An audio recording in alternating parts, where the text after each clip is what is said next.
আসসালামু আলাইকুম। আজ তোমাদের সামনে আর একটি ভিডিও নিয়ে হাজির হয়েছি। এই ভিডিওটিতে থাকছে আইসোমেট্রিক ভিউ থেকে কিভাবে সেকশন ভিউ করতে হয়। তো দেখো এখানে একটি আইসোমেট্রিক ড্রয়িং দেওয়া আছে। তো দেখো ড্রয়িংটিতে এখানে half inch, 3/4 inch, 3/4 inch, half inch, 3/4 inch, 1.25 inch, half inch, অর্থাৎ টোটাল 5 ইঞ্চ লেন্থ এবং হাইট দেওয়া আছে half inch, 2 inch, total 2.5 inch. Wide দেওয়া আছে 1.25 ইঞ্চ, 1.25 ইঞ্চ, টোটাল 2.5 ইঞ্চ। বৃত্তের রেডিয়াস দেওয়া আছে হাফ ইঞ্চ, আর এখানে বৃত্তের ডায়া দেওয়া আছে 1 ইঞ্চ ডায়া, অর্থাৎ এটাও হাফ ইঞ্চ রেডিয়াস।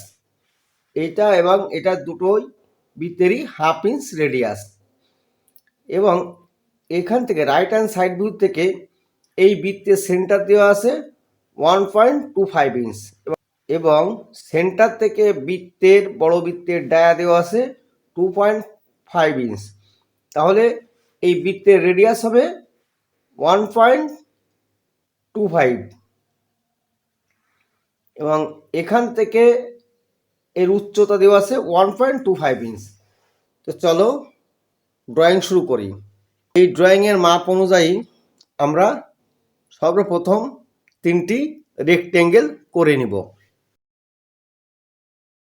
আমরা যেটা দেখব,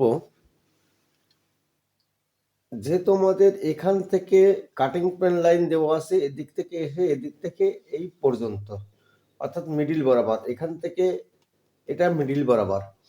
তো এটাকে কাটলে আসলে কেমনটা দেখা যায় এটা তোমাদেরকে আগে দেখিয়ে নিব একটু। তো দেখো এটাকে কাটলে এরকমই দেখা যাবে এবং আমি প্রথম অবস্থায় টপ ভিউটা করব এবং কাটিং প্লেন লাইনটা দিয়ে দিব। তারপর কোথার থেকে কাটা হচ্ছে সেটা আমরা ফ্রন্ট ভিউতে ইন্ডিকেট করব এবং সেখানে সেকশন লাইন দিব। 3টি রেক্ট্যাঙ্গেল তৈরি করছি। রেক্ট্যাঙ্গেলের টপ ভিউটাকে প্রথমে আমি একটু গাঢ় করে রাখি, তাহলে দেখতে সুবিধা হবে। টপ ভিউয়ের বাম সাইড থেকে ডান দিকে 2.5 ইঞ্চ পয়েন্ট করে একটা ভার্টিক্যাল লাইন টানবো। এখান থেকে ডান দিকে 0.75 একটা পয়েন্ট করব এবং এই পয়েন্ট থেকে উপরের দিকে 0.75 নিয়ে একটি পয়েন্ট করে হরিজন্টাল এবং ভার্টিক্যাল লাইন টেনে দিব। এই লাইনটি ইরেজ করে দিব।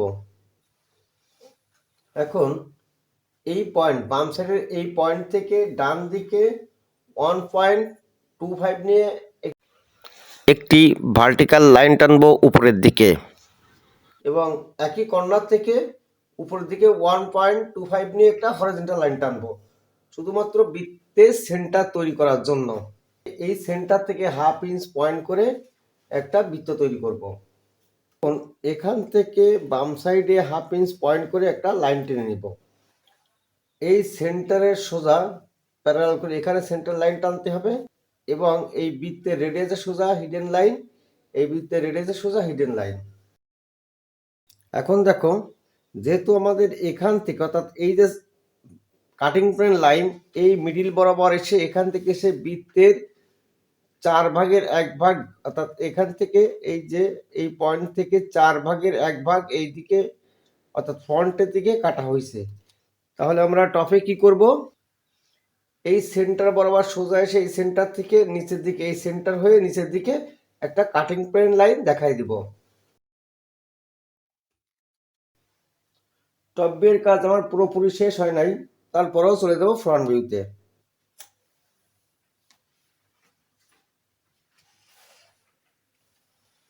এই লাইনটি গাঢ় করলাম, এখান থেকে হাফ ইঞ্চ পয়েন্ট করে এই উঁচুতে হাফ ইঞ্চ উঠবো এবং ডান দিকে একটা হরিজন্টাল লাইন টেনে নিচুতে আসব।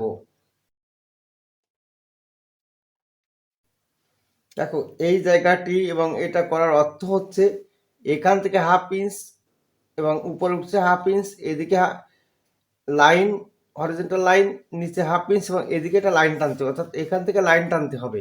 যেহেতু এখান থেকে কাটা হচ্ছে, এই যে কাটার মাপটা আছে এখান থেকে কাটা হচ্ছে, এই কাটাটা হবে এখানে 3/4। এই লাইনটি ইরেজ করতে হবে কারণ এখানে কাটা পড়ছে।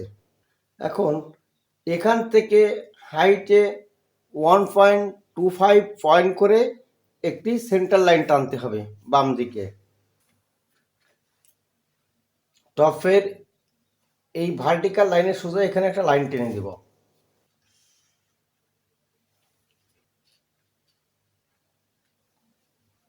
এই লাইনটি যোগ করে দিব।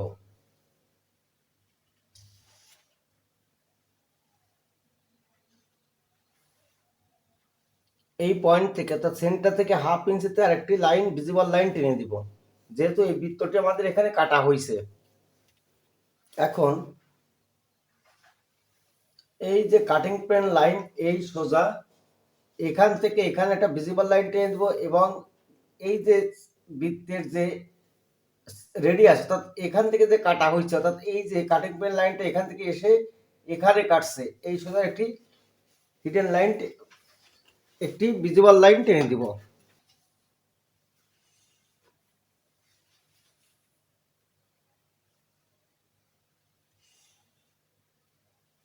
এখন আবার বৃত্তের এই রেডিয়াসের সোজা এখানে হিডেন লাইন টেনে দিব।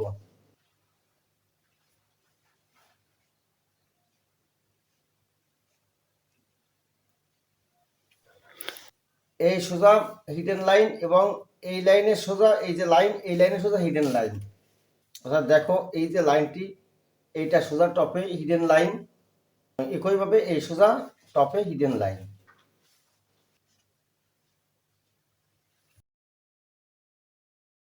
তোমাদের বোঝাতে পারছি কিনা, এখান থেকে কাটলে ফ্রন্ট ভিউতে যে এই যে অংশটা অর্থাৎ এখান থেকে এটা দেখা যায় ওটা এই অংশটি এবং এইদিকে যে লাইনটি গেছি এটা এই অংশটি এবং এখান থেকে যে কাটা হয়েছে এই যে কাটা এই লাইনটা অর্থাৎ এই সেন্টার বরাবর, এবং আবার দেখা যাচ্ছে ফ্রন্ট থেকে তাকাইলে এই অংশটি দেখা যাচ্ছে এবং এইটা।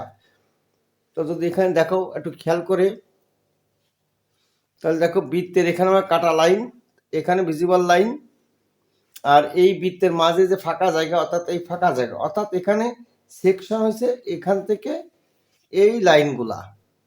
রাইট সাইড ভিউ করার পর সেকশন লাইন টেনে দিব এবং আরেকটু যদি খেয়াল করি তাহলে রাইট ভিউতে দেখো শুধু এই অংশ দেখা যাবে, এই যে অংশটি দেখা যাবে এবং এখান থেকে এই সেকশন লাইন দেখা যাবে এবং নিচের এই অংশটুকু নিচেই দেখা যাবে এবং এখান থেকে এই যে একটি লাইন আছে দেখো এইটা, অর্থাৎ এখান থেকে এই সেন্টার থেকে এদিকে ডটেড লাইন হিসাবে উঠে যাবে। বৃত্তের এই যে রেডিয়াসটি আছে এখান থেকে দেখা যাচ্ছে না, তারপর নিচ পর্যন্ত, তাহলে কি হবে এই সোজা অর্থাৎ এই সোজা এখানে হিডেন লাইনটা একেবারে নিচ পর্যন্ত চলে আসবে। তো তোমরা দেখতে থাকো, আমি রাইট সাইড ভিউটা করতেছি। এখান থেকে মিডিলটা বের করবো, অর্থাৎ পুরোটা ছিল 2.5, মিডিল হবে 1.25, একটা ভার্টিক্যাল লাইন টেনে দিব। এখন চতুর্দিকে লাইনটি গাঢ় করে নিব। এখন এখান থেকে 1.25 উঁচুতে একটা সেন্টার লাইন করব এবং ওই সেন্টার থেকে হাফ ইঞ্চ রেডিয়াস ধরে একটা অর্ধবৃত্ত তৈরি করব। এখন এই বৃত্তের রেডিয়াসের সোজা একটা হিডেন লাইন নিচ পর্যন্ত আসবে, কারণ এখানে আবারও দেখাচ্ছি দেখো এই যে বৃত্তের এই রেডিয়াস অর্থাৎ রেডিয়াস নিচ পর্যন্ত আছে, অর্থাৎ এই সোজা যেটা আছে অর্থাৎ এই যে সেন্টার বরাবর অর্থাৎ এই যে রেডিয়াসের একেবারে স্পর্শক হয়ে এখান থেকে একটা ডটেড লাইন চলে আসবে নিচের দিকে। তো দেখো আমি এখানে এতটুকু গ্যাপ রাখছি কারণ এই যে এখান থেকে এই সোজা আমার এখানে একটা ভিজিবল লাইন এবং পরে গিয়ে হিডেন লাইন হবে তার জন্য। যদি একটু খেয়াল করা যায় দেখো আমি যখন দেখব রাইট সাইড থেকে তখন এই নিচের এই অংশটি আমরা দেখব, অর্থাৎ এইটা সোজা অর্থাৎ মিডিল বরাবর, এখান থেকে মিডিল বরাবর দেখবো এবং পরে এই লাইনটি মিডিলের অর্থাৎ এই যে মিডিল লাইন সেন্টার লাইনের পিছনে ওদিকে দেখা যায় না, তার জন্য এখান থেকে এটা হিডেন লাইন। এবং এখান থেকে এই যে বৃত্তের রেডিয়াস, এই পয়েন্ট থেকে এখানে একটা ডটেড লাইন, কারণ এই যে লাইনটি এর পিছনে আছে এটা দেখা যাচ্ছে না, অর্থাৎ এই সেন্টার থেকে ইনক্লাইন ভাবে উপরের দিকে উঠছে, তার জন্য এই পয়েন্ট থেকে এই সেন্টার পর্যন্ত হিডেন লাইন। এখন আবার এই ভার্টিক্যাল লাইন থেকে এদিকে হাফ ইঞ্চ দূরে এসে এখানে একটা ভিজিবল লাইন, কারণ দেখো রাইট সাইড থেকে যখন আমরা দেখব তখন এই লাইনটি ভিজিবল দেখা যায়, অর্থাৎ এখানে ভিজিবল একটা লাইন চলে আসবে। এখন আবার রাইট সাইড ভিউতে যেহেতু এই অংশটুকু আমাদের নাই, এই পাশের অর্থাৎ সেন্টার থেকে এই অংশটুকু আমাদের নাই, তাহলে কি হলো, এখানে একটা বৃত্ত থেকে যাচ্ছে, অর্থাৎ সেন্টার থেকে এটার ডায়া দেওয়া আছে 2.5, তাহলে সেখানে আমরা কি করব, এই সেন্টার ধরে অর্থাৎ এই সেন্টার ধরে এখানে এই মাপটি অর্থাৎ 1.5, যেহেতু ডায়া দেওয়া আছে 2.5, তাহলে রেডিয়াস হবে 1.25, এই সেন্টার থেকে অর্থাৎ এই পর্যন্ত আছে 1.25, এখান থেকে আমরা একটি বৃত্ত অঙ্কন করব। একটু যদি দেখি ফ্রন্ট ভিউতে, তাহলে দেখো এখানে এই অংশটিতে অর্থাৎ এই যে কাটা হয়েছে ফ্রন্ট থেকে দেখতেছি, তাহলে এই অংশটি আমার সেকশন লাইন হবে, এবং রাইট সাইড থেকে দেখলে শুধুমাত্র এই এই অংশটি অর্থাৎ এখান থেকে এই অংশটি হবে, এবং ফ্রন্ট থেকে যদি দেখি তাহলে এই অংশটি অর্থাৎ এখান থেকে এই অংশ, এই যে এই বৃত্তের নিচ পর্যন্ত অর্থাৎ এই যে বৃত্তের নিচ পর্যন্ত এবং বৃত্তের উপরের অংশ, এই উপরের অংশ সেকশন লাইন হবে। এই সেকশন লাইনটি করতে হয় 45 ডিগ্রি অ্যাঙ্গেল করে। এটা আমার আগের ভিডিওতেও দেখাই দেওয়া আছে কিভাবে 45 ডিগ্রিতে সেকশন লাইন করতে হয়। Top view, sectional front view and sectional right and side view. আমি বলতে চাই তোমরা আমার এই প্রতিটি ড্রয়িং না টেনেই দেখবে, কারণ একটা ড্রয়িং করতে অনেক পরিশ্রমের প্রয়োজন হয়, এবং তোমরা যদি না টেনে দেখে শিখতে পারো তাহলে আমি মনে করব আমি সার্থক। যাই হোক, আজ এখানে শেষ করছি। সবাই ভালো থাকবে, সুস্থ থাকবে। আল্লাহ হাফেজ।